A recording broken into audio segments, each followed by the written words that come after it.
प्यारे बच्चों, अभी हमने अध्ययन किया पाठ यक्ष युधिष्ठिर संवादः का।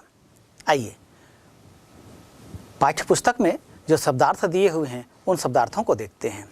वे शब्दार्थ हैं केन स्वित, अर्थ है कि इसके द्वारा, विन्दते, इसका अर्थ है प्राप्त करता है, श्रुतेन, श्रुत कहते हैं वेद को, तो श्रुतेन तृतीय विभक्ति एकवचन का प्रयोग हुआ है।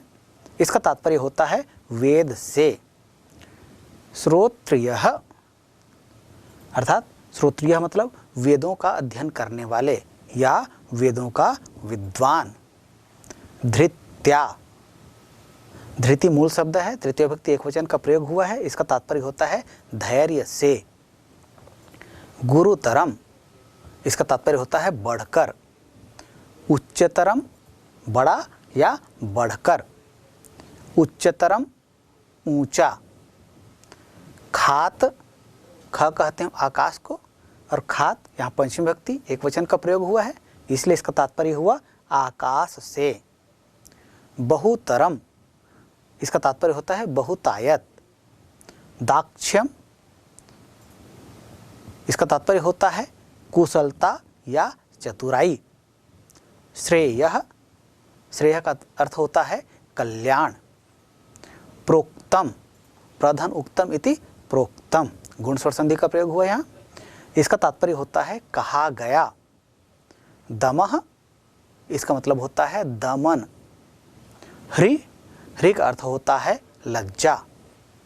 द्वंद्व सहिष्णुत्वम, इसका तात्पर्य होता है विभिन्न भावों का जो द्वंद्व होता है उन सभी में समभाव रहना, अर्थात सुख दुख, लाभ हानि, अच्छा बुरा, सही गलत आदि में समभाव, इसको कहा जाता है द्वंद्व सहिष्णुत्वम। अकार्य निवर्तनम, इसका तात्पर्य होता है न करने योग्य कार्य को त्याग देना। प्यारे बच्चों, पाठ में ये शब्दार्थ दिए हुए हैं, आप देख भी सकते हैं और उनका अर्थ यहाँ से समझ सकते हैं। आइए अब पाठ के आधार पर जो अभ्यास प्रश्न दिए हुए हैं उन अभ्यास प्रश्नों को हल करने का प्रयास करते हैं। एक चीज़ ध्यान रखिएगा, यहाँ अभ्यास में जो प्रश्न दिए गए हैं ये केवल एक नमूना मात्र हैं। विभिन्न परीक्षाओं में आवश्यक नहीं कि इन अभ्यास, अभी जो अभ्यास हम जिसका अध्ययन करने जा रहे हैं वहाँ जो प्रश्न दिए हुए हैं वे ही प्रश्न पूछे जाएं। हो सकता है पाठ के आधार पर प्रश्न बनाकर आपको पूछ दिया जाए या उनको हल करने के लिए कहा जा सकता है, तो उसके लिए भी आपको तैयार रहना है। तो आइए अभी हम जो अभ्यास के प्रश्न हैं उन प्रश्नों को हल करने का प्रयास करते हैं। आप देख पा रहे हैं अभ्यास, तो इसमें अलग अलग खंड हैं। तो पहला, इसमें निर्देश जो होते हैं वे भी संस्कृत में होते हैं। विभिन्न परीक्षाओं में जो आजकल प्रश्न पूछे जा रहे हैं उनके निर्देश भी संस्कृत में होते हैं। तो भली भांति आपको उन निर्देशों को समझना है और समझ करके उनका उत्तर देना है। तो पहला निर्देश है अधोलिखितानां प्रश्नानां उत्तराणि संस्कृत भाषया लिखत। अधोलिखितानां मतलब नीचे लिखे हुए, प्रश्नानां प्रश्नों के, उत्तराणि उत्तर, संस्कृत भाषया संस्कृत भाषा में, लिखत लिखो, अर्थात नीचे लिखे हुए प्रश्नों के उत्तर संस्कृत भाषा में लिखो, ऐसा ही निर्देश दिया गया है। लेकिन आपको केवल यहाँ जो प्रश्न दिए जा रहे हैं उनका उत्तर संस्कृत में ही तैयार करना है, ऐसा नहीं है। क्योंकि यदि परीक्षा में निर्देश बदल दिया गया कि अधोलिखितानां प्रश्नानां उत्तराणि हिंदी भाषया लिखत, तब कैसे करेंगे? तो इसलिए जो प्रश्न दिए गए हैं उनके उत्तर आपको संस्कृत में भी तैयार करना है और हिंदी में भी तैयार करना है। आइए देखते हैं प्रश्न कौन कौन से हैं। पहला प्रश्न है केन श्रोत्रियो भवति। इसका अर्थ होता है किससे वेदों का विद्वान होता है। उत्तर है, आप जानते हैं, पाठ आपने पढ़ा है, क्या है उत्तर? हाँ, श्रुतेन। तो श्रुतेन श्रोत्रियो भवति, अर्थात वेद से वेदों का विद्वान होता है, या कहें कि वेद के अध्ययन से व्यक्ति वेदों का विद्वान होता है, ऐसा आप लिख सकते हैं हिंदी में। तो ये पहला प्रश्न हुआ। आगे बढ़ते हैं। खादप्युच्चतरः कः, अर्थात हिंदी क्या होगा इसका? आकाश से ऊंचा कौन है, या आकाश से ऊंचा किसे कहा गया है, किसे माना गया है? किसे माना गया है? हमने पाठ में अभी अध्ययन किया, किसको कहा गया है? पिता, बिल्कुल सही। तो उत्तर लिखेंगे। देखिए, जैसा प्रश्न दिया गया है उसी भाषा में उत्तर देने का प्रयास करें। प्रश्नों की भाषा का उपयोग करते हुए हम उत्तर दें, ज़्यादा अच्छा होता है। लिखा है खादप्युच्चतरः कः, तो कः के स्थान पर हमको पिता लिखना है, फिर हमारा उत्तर हो जाएगा। लिख दीजिए खादप्युच्चतरः पिता, अर्थात आकाश से ऊंचा पिता है या पिता को माना गया है, ऐसा हिंदी में आप लिख सकते हैं। अगला प्रश्न है लाभानाम उत्तमम किम, हिंदी क्या होगा? लाभों में उत्तम क्या है, अर्थात विभिन्न लाभों में उत्तम किसे कहा गया है? तो उत्तर क्या है? पाठ में हमने पढ़ा, उत्तर है श्रेयः। तो लाभानाम उत्तमम श्रेयः, अर्थात विभिन्न लाभों में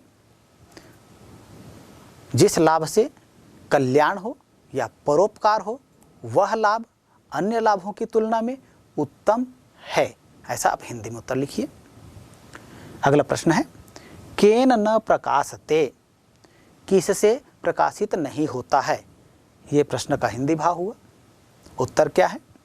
तमसा, अंधकार से, या अंधकारेण या तमसा। हम पाठ के आधार पर, यहाँ पर जो प्रश्न दिए गए पाठ के आधार पर है, इसलिए उत्तर भी कैसा होगा? पाठ के आधार पर हम उत्तर दें। तो श्लोक में जो प्रयुक्त हुआ है उसके आधार पर उत्तर देते हैं। तो केन, यह जो प्रश्नवाचक शब्द है इसके स्थान पर जो उत्तरवाचक शब्द है उसको रख दीजिए और बाकी जो अंश हैं वाक्य के उन अंशों को यथावत रहने दीजिए, आपका उत्तर हो जाएगा। तो यहाँ हम देखते हैं केन जो है प्रश्नवाचक शब्द है, इसके स्थान पर उत्तरवाचक शब्द तमसा को स्थापित कर देते हैं, तो उत्तर हो जाएगा। जैसे तमसा न प्रकाशते, अर्थात अंधकार से प्रकाशित नहीं होता है, या कहें कि अंधकार में कोई चीज़ दिखाई नहीं देता है। तो इस तरह से विभिन्न प्रश्न पाठ से भी पूछे जा सकते हैं, उन प्रश्नों के उत्तर भी आप दे सकते हैं क्योंकि हमने पाठ का भली भांति अध्ययन किया है। आइए अब अगला अभ्यास देखते हैं। निर्देश क्या है?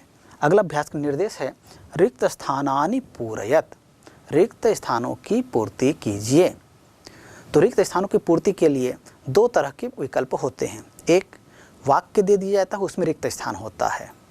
दूसरा, रिक्त स्थान तो दिया जाता है और साथ साथ विकल्प भी दे दिया जाता है कि कुछ शब्द दिए जाते हैं, शब्दों का समूह दे दिया जाता है, उन शब्दों में से चयन करके हमको उनका उत्तर लिखना है।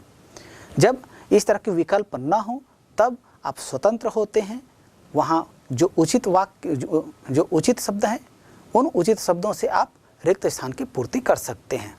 लेकिन चूँकि प्रश्न संबंधित पाठ से है इसलिए उत्तर भी आपका संबंधित पाठ के आधार पर होना चाहिए। आइए यहाँ क्या दिया है देखते हैं। यहाँ लिखते हैं रिक्त स्थानानि पूरयत, रिक्त स्थानों की पूर्ति कीजिए। इसके बाद कुछ शब्द दिए हुए हैं। क्या क्या शब्द दिए हुए हैं? माता, धन्यानाम, सुखानाम, दमनम, लोभात, ये विभिन्न शब्द दिए हुए हैं और इसी तरह से विभिन्न रिक्त स्थान वाले वाक्य दिए हुए हैं। अर्थात यहाँ ये जो शब्द दिए हुए हैं माता, धन्यानाम, सुखानाम, दमनम, लोभात, इन शब्दों से हमें रिक्त स्थान की पूर्ति करनी है। पहला वाक्य देखते हैं। रिक्त स्थान त्यजति मित्राणि, त्यजति मतलब त्याग देता है, मित्राणि मतलब मित्रों को। अब यहाँ जो शब्द दिए हुए हैं उन शब्दों के आधार पर सही शब्द क्या है इसका चयन कीजिए और रिक्त स्थान पे लिख दीजिए। हो गया उत्तर आपका। तो त्यजति मित्राणि, मित्रों को त्याग देता है, कौन सी स्थिति में? यहाँ जो दिया है उसमें से देखिए, माता आएगा क्या, धन्या नाम आएगा क्या, सुखा नाम आएगा क्या, दमनम आएगा क्या, लोभात आएगा क्या? हाँ बिल्कुल सही। तो लोभात यहाँ पर प्रयुक्त होगा, तो लिख दीजिए ध्यान दीजिएगा, जब हम रिक्त स्थानों की पूर्ति करते हैं तो केवल रिक्त स्थान में जो शब्द आएगा केवल उसको नहीं लिखना है, वहाँ हमको रिक्त स्थान की पूर्ति भी करना है और पूरा वाक्य लिखना है। जैसे लोभात त्यजति मित्राणि, ऐसा कर दीजिए। और हम लोभात से रिक्त स्थान की पूर्ति किए हैं, इसलिए लोभात शब्द में क्या करेंगे, हम उसको हम रेखांकित कर दीजिए। तो इस तरह से देखिए, ये आपका उत्तर हो गया। तो लोभात त्यजति मित्राणि। अगला प्रश्न देखते हैं। अगला रिक्त स्थान है, रिक्त स्थान गुरुतरा भूमेह, अर्थात भूमि भारी है। किससे भारी बताई गई है? माता से। तो माता शब्द यहाँ दिया है क्या? हाँ दिया है। तो माता शब्द से रिक्त स्थान की पूर्ति कर दीजिए। माता गुरुतरा भूमेह, माता भूमि से भारी है, ये हिंदी अर्थ हो गया। तो माता शब्द को रेखांकित कर दीजिए, हो गया उत्तर आपका। अगला प्रश्न, रिक्त स्थान उत्तमम दाक्ष्यम, खाली स्थान रिक्त स्थान उत्तम कहा गया है। क्या कहा गया है? धन्य नाम उत्तमम दाक्ष्यम, अर्थात जो धन्य है उनमें दक्षता या कुशलता को उत्तम कहा गया है। तो धन्य नाम शब्द दिया हुआ है तो उसको लिख दीजिए और धन्य नाम के नीचे रेखांकित कर दीजिए। तो धन्य नाम उत्तमम दाक्ष्यम, ये उत्तर हो गया। अगला प्रश्न देखते हैं। अगला प्रश्न है, रिक्त स्थान तुष्टिरुत्तमा, तुष्टि मतलब संतोष, उत्तमा मतलब उत्तम। कौन सा यहाँ जो विकल्प दिए हुए हैं माता, धन्य नाम, इस एक चीज़ का ध्यान रखिएगा, जब इस तरह के विभिन्न शब्द दिए हैं उनमें से एक शब्द एक स्थान पर आएगा, तो जिन शब्दों का प्रयोग रिक्त स्थान में हमने कर लिया है उन शब्दों की पुनरावृत्ति अब नहीं करेंगे। तो जिन शब्दों का, जैसे हमने लोभात का प्रयोग कर लिया है, माता का कर लिया, धन्या नाम का, तो इन शब्दों को अब छोड़ दीजिए, इन पर विचार मत कीजिए। अब जो बचे हुए शब्द हैं उन शब्दों को देखिए, उसके आधार पर आप रिक्त स्थान की पूर्ति करेंगे। तो सुखा नाम और दम नाम, ये दो शब्द बचे हुए हैं। तो रिक्त स्थान तुष्टिरुत्तमा क्या आएगा? सुखा नाम तुष्टिरुत्तमा, अर्थात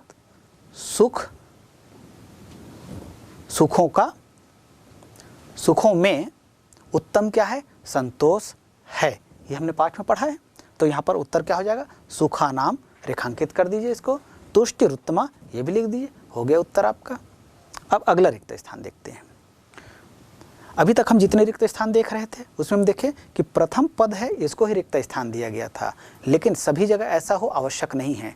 हो सकता है कहीं पर अंत में आपको रिक्त स्थान दिखाई दे, या मध्य में दिखाई दे, या प्रारंभ में भी हो सकता है। आवश्यक नहीं कि किसी एक स्थान पर ही हमें रिक्त स्थान देखने को मिले। तो यहाँ हम अंतिम जो रिक्त स्थान का प्रश्न आया है इसमें देखते हैं, मनसा रिक्त स्थान दमः। तो यहाँ रिक्त स्थान है वो कहाँ है? ये मध्य में दिया हुआ है। तो मनसा, मन से, दमः दमन, किसका दमन? तो दमनम दमः, अर्थात मन का दमन करना चाहिए, ये कहा जा रहा है। तो यहाँ पर उत्तर क्या होगा? दमनम। तो मनसा दमनम रेखांकित कर दीजिए और दमः, हो गया। तो इस तरह से हम रिक्त स्थान से संबंधित अभ्यास को हमने हल किया, इसको समझा। इसी तरह से पाठ के आधार पर विभिन्न प्रश्न भी पूछे जा सकते हैं, इसके लिए आपको तैयार रहना है। आइए हम अगले अभ्यास की ओर आगे बढ़ते हैं। अगला अभ्यास है संस्कृत भाषया अनुवादम कुरुत, अर्थात यहाँ जो वाक्य दिए हुए हैं उनको हमें संस्कृत भाषा में लिखना है। ध्यान दीजिएगा, परीक्षा में विभिन्न तरह से प्रश्न पूछे जा सकते हैं। कभी वाक्य संस्कृत में लिखे हों, उनका हिंदी अर्थ पूछा जा सकता है। कभी हिंदी वाक्य लिखा हो, उसको संस्कृत रूपांतरित करने के लिए कहा जा सकता है। तो एक भाषा में लिखी बात को दूसरी भाषा में रूपांतरित करना, ये अनुवाद कहलाता है। तो ऐसा संस्कृत से हिंदी या हिंदी से संस्कृत करने के लिए कहा जा सकता है। तो यहाँ जो प्रश्न दिया गया है वह कहता है संस्कृत भाषया अनुवादम कुरुत, अर्थात यहाँ जो वाक्य दिए गए हैं वो संस्कृत का नहीं है, वो हिंदी का है। उन वाक्यों को हमें संस्कृत में अनुवाद करना है, अर्थात संस्कृत रूप में रूपांतरित करना है। पहला वाक्य है वेद के अध्ययन से जीवन का ज्ञान होता है। ध्यान दीजिएगा, जब हम अनुवाद करते हैं तो आवश्यक नहीं कि एक ही रीति से करें। आप चाहें तो वहाँ संधि युक्त पदों का या पर्याय पदों का भी प्रयोग कर सकते हैं। तो एक ही अर्थ देने वाले विभिन्न पदों का प्रयोग करते हुए हम अनुवाद कर सकते हैं। पहला वाक्य है, जैसे लिखा, वेद के अध्ययन से जीवन का ज्ञान होता है। वेदाध्ययनेन, वेद धन अध्ययनेन दोनों को जोड़ दिए हम, तो वेदाध्ययनेन जीवनस्य ज्ञानम भवति, ऐसा कह सकते हैं। या जीवनस्य ज्ञानम कह रहे हैं, इसको समासिक पद बना दीजिए, जीवन ज्ञानम भवति, वेदाध्ययनेन जीवन ज्ञानम भवति, ऐसा भी आप कर सकते हैं। या वेदस्य अध्ययनेन जीवनस्य ज्ञानम भवति, ऐसा भी कर सकते हैं। तो जो आपको सरल लगता है वैसा कर सकते, कोई आवश्यक नहीं कि एक ही रीति का पालन किया जाए। तो वेदाध्ययनेन जीवन ज्ञानम भवति, ये हो गया संस्कृत रूपांतरण। इस तरह से अगला वाक्य है, माता भूमि से बढ़कर है। तो इसका उत्तर क्या होगा, संस्कृत में रूपांतरित करना है। तो माता गुरुतरा भूमेः, ये आप पाठ की भाषा में उत्तर दे सकते हैं। या माता का जो पर्याय पद है उनको भी आप रख सकते हैं, जैसे जननी गुरुतरा भूमेः, ऐसा भी आप कर सकते हैं। वायु से शीघ्रतर मन होता है, इस वाक्य को संस्कृत में अनुवाद करना है। क्या होगा, तो वायु से, तो वायु को क्या कहा जाता है, देखें, जैसे पाठ में प्रयुक्त हुआ है, वात और वायु दोनों शब्द का प्रयोग हुआ है। इसके अलावा इसके पर्याय पद जो हैं उनका भी आप प्रयोग कर सकते हैं। वातात शीघ्रतरः मनः, ऐसा कर सकते हैं। या वायोः शीघ्रतरः मनः, ऐसा कर सकते हैं। या पवनात् शीघ्रतरः मनः, ऐसा भी आप लिख सकते हैं। आवश्यक नहीं कि जो शब्द यहाँ प्रयुक्त है उन्हीं शब्दों का हम प्रयोग करें, उनके पर्याय पदों को भी, उनके समानार्थक पदों को भी हम प्रयुक्त करके अपनी बात कह सकते हैं, उत्तर दे सकते हैं। लोभ से मित्र को त्याग देता है। लोभात मित्रम त्यजति, लोभ से मतलब लोभात मित्र को, मित्रम त्याग देता है, त्यजति, तो लोभात मित्रम त्यजति, ऐसा कह दीजिए, हो गया।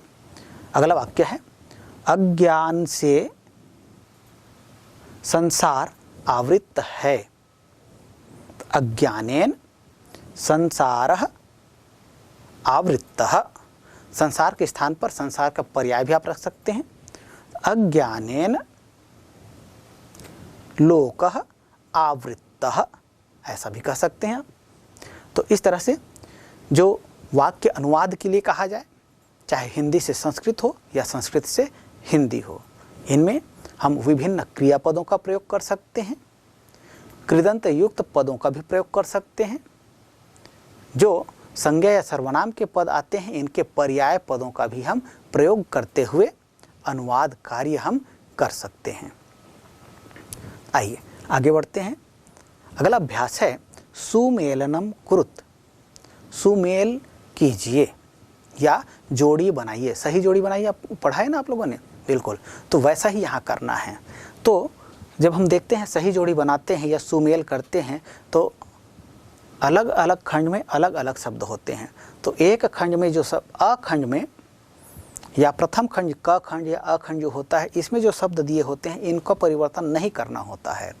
दूसरा खंड में जो शब्द, दूसरे खंड में जो शब्द होते हैं उन शब्दों को प्रथम खंड के साथ में सुमेल करना होता है। तो प्रथम खंड के जो शब्द हैं उन शब्दों को यथावत रहने दीजिए और द्वितीय खंड में जो शब्द दिए हैं इनका स्थान परिवर्तन आप करके प्रथम खंड के शब्दों के साथ में इसकी जोड़ी बना सकते हैं।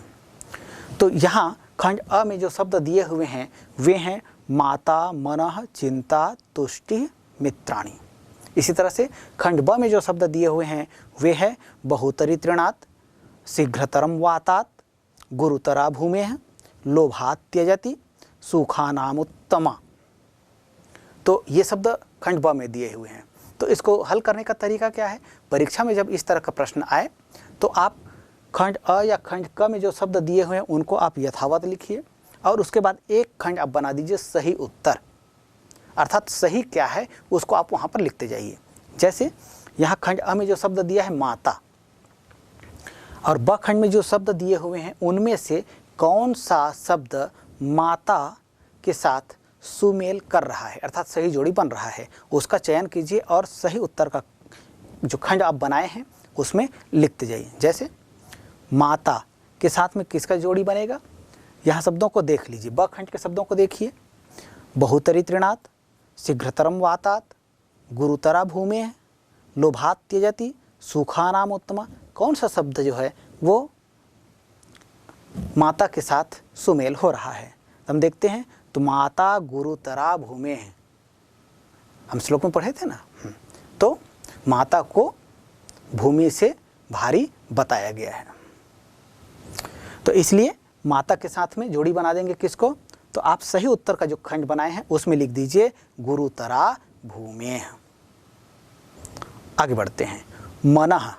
अब एक चीज़ ध्यान रखिएगा, जब इस तरह के प्रश्न दिए जाते हैं कोई आवश्यक नहीं कि जो खंड अ और खंड ब में जो शब्द दिए हुए हैं वे सभी मेल न खाते हों, ऐसा नहीं हो सकता। कभी कभी भ्रमित करने के लिए ऐसा भी प्रश्न दिया जा सकता है कि खंड अ और ब में जो शब्द दिए हुए हैं हो सकता है पूरे के पूरे मेल खाते हों और फिर भी आपको सुमेल कीजिए, ऐसा प्रश्न पूछा जा सकता है। या कुछ शब्द जो हैं मेल खा रहे हों और कुछ शब्द मेल नहीं खा रहे हों, ऐसा भी प्रश्न दिया जा सकता है। या खंड अ और खंड ब के जो शब्दों का क्रम है वो पूरी तरह से आगे पीछे हो, अर्थात कोई भी मेल न खा रहा हो, ऐसा भी हो सकता है। तो यहाँ हम देखते हैं मनः, इसकी जोड़ी हम किसके साथ बनाएं? अब हमारे पास जो विकल्प हैं वो 4 विकल्प है, एक विकल्प का हम चयन कर लिए हैं। तो देखते हैं बहुतरी तृणात् के साथ संबंध बनेगा क्या? नहीं। शीघ्रतरम वातात्, हाँ, मन की तो यह विशेषता है कि यह वायु से भी बड़ी तेज गति से जाता है, मतलब ये कि इसके साथ में जिसकी जोड़ी बनाई गई है वो कैसा है? सही है। तो उसको आप क्या करना है? छोड़ना नहीं है, उसको आप जहाँ पर सही उत्तर का खंड बनाए हैं वहाँ इसको लिख दीजिए। तो मनः शीघ्रतरम वातात् हो गया। आगे बढ़ते हैं, चिंता। अब इसके साथ में 3 विकल्प हमारे पास हैं, बहुतरी तृणात्, लोभात् त्यजति और सुखानाम उत्तमा। तो इसके साथ में किसकी जोड़ी बनेगी? देखिए, जिसकी जोड़ी पहले बनती है उन जोड़ी को पहले आपको बना लेना चाहिए। जैसे चिंता, चिंता क्या है? इसको घासों से बढ़कर, अर्थात तृण से बढ़कर बताया गया है, अर्थात घासों से अधिक चिंता होती है, यह कहा गया है। तो बहुतरी तृणात्, इसके साथ में इसका मेल बन रहा है, तो सही जोड़ी का खंड जहाँ बनाए हैं वहाँ आप लिख दीजिए चिंता के आगे क्या? बहुतरी तृणात् हो गया। अगला प्रश्न, तुष्टि। तुष्टि के साथ में अब जोड़ी बनाना है, 2 चीज़ें हैं, लोभात् त्यजति और सुखानाम उत्तमा। तो हम मित्रों की विशेषता पढ़े थे, उसमें क्या था कि लोभात् त्यजति मित्राणि, अर्थात लोभ के कारण से मित्रों को त्याग दिया जाता है। तो मित्राणि के साथ में क्या हो जाएगा? लोभात् त्यजति, इसका खंड बन रहा है। और सुखानाम उत्तमा की जोड़ी किसके साथ बनेगी? तो उसके लिए फिर विकल्प है तुष्टि। तो तुष्टि है सुखानाम उत्तमा, अर्थात सभी सुखों में उत्तम संतोष को कहा गया है। तो तुष्टि है सुखानाम उत्तमा, तो सुखानाम उत्तमा को तुष्टि के आगे सही उत्तर वाले खंड में लिख दीजिए, तो इसकी जोड़ी बन गई। अब मित्राणि, मित्राणि के साथ जोड़ी बनाने के लिए केवल एक ही पद है और वो वास्तव में सुमेल हो रहा है कि नहीं हो रहा है ये भी हमको देखना है। तो देखते हैं, मित्राणि लोभात्, हाँ मेल हो रहा है। तो अब लोभात् त्यजति को सही उत्तर के खंड में मित्राणि के आगे रख दीजिए। तो इस तरह से हम जो विभिन्न पद दिए हैं खंड अ और खंड ब में, इसका हम सुमेल इस तरह से कर सकते हैं। केवल लकीर मात्र नहीं खींचना है या केवल उसका क्रमांक बस नहीं डालना है, अपितु यहाँ हम उसको सही उत्तर का एक खंड बनाएंगे और उन खंडों में जो जो उत्तर आता है उनको वहाँ लिखते चले जाएंगे। तो इस तरह से हम कोई भी प्रश्न हो सुमेल से संबंधित, इसको हल करने में समर्थ होंगे। आइए अगला अभ्यास देखते हैं। अगला अभ्यास है अधोलिखितानां श्लोकानां माध्यमेन निर्देशानुसारम उत्तराणि लिखत। अर्थात नीचे लिखे हुए श्लोक के माध्यम से निर्देश के अनुसार उत्तर लिखिए। अर्थात यहाँ पर श्लोक दिया हुआ है और श्लोक के साथ कुछ निर्देश दिए हुए हैं प्रश्नों में, और जैसा निर्देश दिया गया प्रश्नों में वैसा हमें उत्तर लिखना है। श्लोक है अज्ञानेनावृत्तो लोकस्तमसा न प्रकाशते लोभात्ययति मित्राणि संगात् स्वर्गं न गच्छति तपः स्वधर्मवर्तित्वं मनसो दमनं दमः क्षमा द्वन्द्वसहिष्णुत्वं ह्रीर्कार्यनिवर्तनम्। प्यारे बच्चों, ये श्लोक दिया हुआ है और इस श्लोक के आधार पर विभिन्न प्रश्न दिए हुए हैं। तो क्रमशः उन प्रश्नों को हल करते जाएंगे। तो प्रश्नाः मतलब प्रश्न है यहाँ अ, प्रश्नों के अलग अलग खंड बना कर दिए हैं। अर्थात जितने प्रश्न दिए गए हैं इस श्लोक के आधार पर वे प्रश्न एक जैसे नहीं हैं, अलग अलग खंड का तात्पर्य है कि अलग अलग तरह के प्रश्न। तो खंड अ यहाँ दो प्रश्न हैं। पहला प्रश्न लिखता है केनावृत्तो लोकः, और दूसरा प्रश्न है परा क्षमा का प्रोक्ता। ये दो प्रश्न हैं, अलग अलग प्रश्न हैं और इनका उत्तर भी हमें अलग अलग लिखना है। तो पहला प्रश्न केनावृत्तो लोकः। अब यह जो श्लोक हमारे सामने है और इस श्लोक के आधार पर ये प्रश्न दिए हुए हैं, अर्थात इसके उत्तर हमें श्लोक से खोजकर लिखना है। तो केनावृत्तो लोकः, तो आपको यह देखना है कि आवृत्त कहाँ दिख रहा है और लोकः कहाँ दिख रहा है, क्योंकि केन मतलब होता है किससे, आवृत्तः मतलब आच्छादित है या ढका हुआ है या व्याप्त है, लोकः मतलब होता है संसार। तो यह संसार किससे व्याप्त है, यह प्रश्न पूछा गया है हिंदी में, इसका तात्पर्य है। लेकिन उत्तर कैसे देना है हमको, संस्कृत में उत्तर देना है और जैसा निर्देश दिया गया है उसके अनुसार से। तो क्या होगा, अज्ञानेनावृत्तो लोकः, पहले पद दिख रहा है तो आप चाहें तो इस पंक्ति को पूरा लिख दीजिए। अज्ञानेनावृत्तो, अज्ञानेन आवृत्तो लोकः ऐसा भी कर सकते हैं, या अज्ञानेनावृत्तो लोकः पूर्ण विराम कर दीजिए, हो गया उत्तर आपका। तो बस ऐसा ही करना है।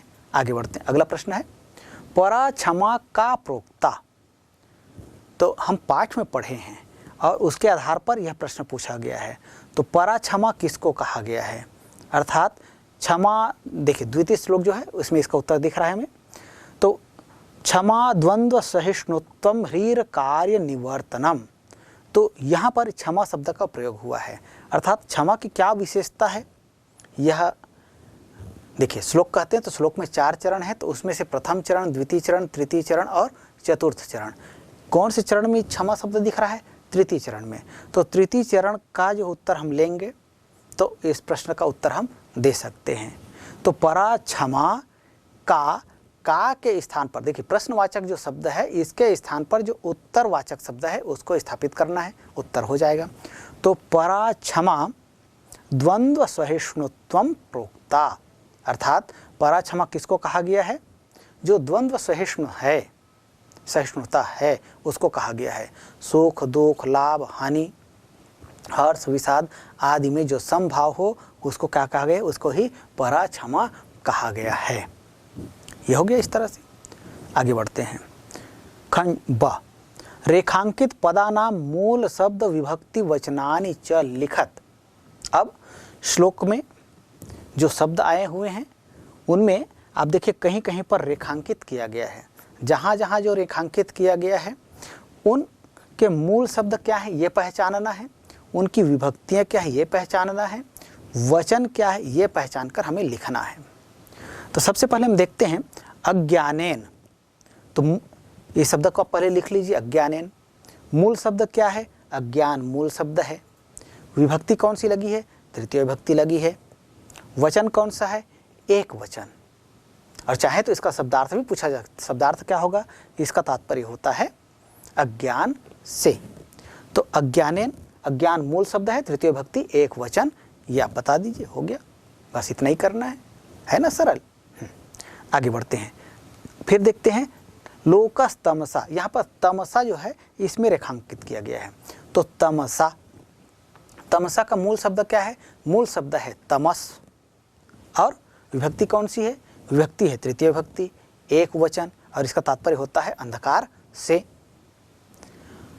लोभात त्यजति, यहाँ पर देखते हैं लोभात में रेखांकित किया गया है, अर्थात लोभात में, लोभात का मूल शब्द क्या है, उसकी विभक्ति क्या है, वचन क्या है, ये हमको बताना है। तो लोभात का मूल शब्द है लोभ, विभक्ति है पंचमी, वचन है एक वचन, और इसका अर्थ होता है लोभ से। मनसो, हाँ, यहाँ हम दूसरा श्लोक में देखते हैं तपः स्वधर्म वर्तित्वम मनसो, मनसो में रेखांकित किया गया है। तो मनसो इस शब्द का मूल शब्द क्या है, इसका मूल शब्द है मनस। और मनसो जो दिया गया है वास्तव में मनसो नहीं है, क्या है वो, मनसो दमनम, यहाँ पर संधि पद है। तो संधि को अलग करेंगे तो उसका रूप बनता है क्या, मनसा बनेगा।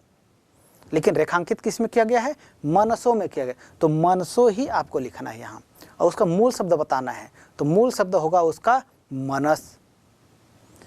विभक्ति है पंचमी विभक्ति और षष्ठी विभक्ति, दोनों में इसका प्रयोग होता है मनसः का। तो दोनों विभक्ति आप बताएं, पंचमी और षष्ठी विभक्ति। और वचन एक वचन।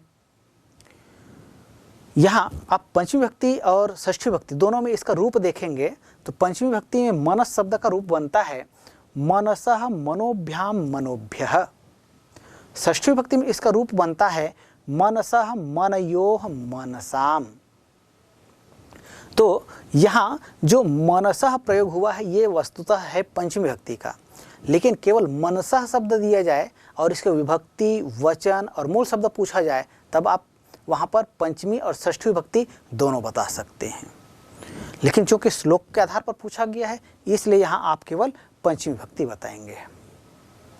तो इस तरह से आप ये जो श्लोक के आधार पर विभिन्न शब्द रूपों को दिया गया जिनके रूप पहचानना था, विभक्ति और वचन पहचानना था, इसी तरह से क्रिया रूपों को भी पहचानने के लिए हमें कहा जा सकता है। केवल इस श्लोक का नहीं, पाठ में हम जितने श्लोकों का अध्ययन किए हैं उन सभी श्लोकों से भी इस तरह के प्रश्न पूछे जा सकते हैं। आइए आगे बढ़ते हैं। अगला प्रश्न है प्रकाशते इति शब्दस्य व्युत्पत्तिम उपसर्ग मूल धातु रूपंच लिखत।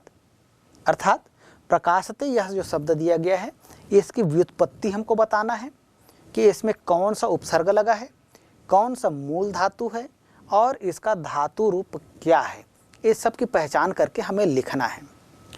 तो प्रकाशते यह जो क्रिया रूप है, धातु रूप है, इसमें प्र उपसर्ग है, कास धातु है और यह आत्मनेपद का प्रत्यय है, आत्मनेपद का धातु है। और यहाँ प्रकाशते जो रूप प्रयुक्त हुआ है वह लट लकार का है, एक वचन में यह प्रयुक्त हुआ है। आप जानते हैं आत्मनेपद के विषय में, आत्मनेपद लट लकार में प्रत्यय जो लगते हैं वे हैं ते एते अंते। तो यहाँ हम प्रकाशते में देख रहे हैं तो ते अर्थात लट लकार प्रथम पुरुष एक वचन के प्रत्यय का प्रयोग यहाँ हुआ है। तो इसी तरह से आप चाहें तो प्रकाशते जो शब्द दिया है इसके तीनों रूप आप लिख सकते हैं। प्रकाशते, प्रकाशेते, प्रकाशन्ते, लट लकार प्रथम पुरुष एक वचन का पूरा रूप।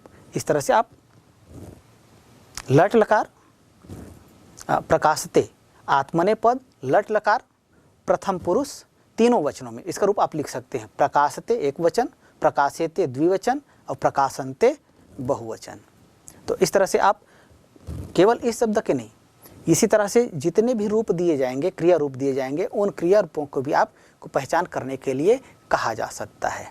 तो आप भली भांति अध्ययन किए हैं तो निश्चित रूप से इन सभी प्रश्नों का उत्तर भी आप सरलता और सहजतापूर्वक देने में समर्थ होंगे। आइए आगे बढ़ते हैं। अब द खंड, इसमें लिखता है हिंदी भाषया अनुवादम कुरुत, अर्थात यहाँ जो अब पूरे श्लोक का अर्थ आपको नहीं पूछा जा रहा है। क्या कहा जा रहा है?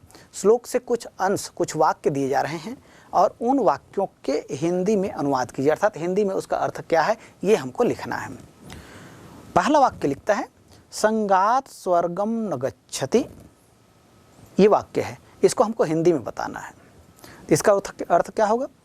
संगात मतलब संगति से, स्वर्गम मतलब स्वर्ग को, न मतलब होता है नहीं, गच्छति मतलब होता है जाता है, अर्थात संगति से स्वर्ग नहीं जाता है। बस इतना लिखना है आपको, हो गया, बस और कुछ नहीं करना है। चलिए आगे बढ़ते हैं।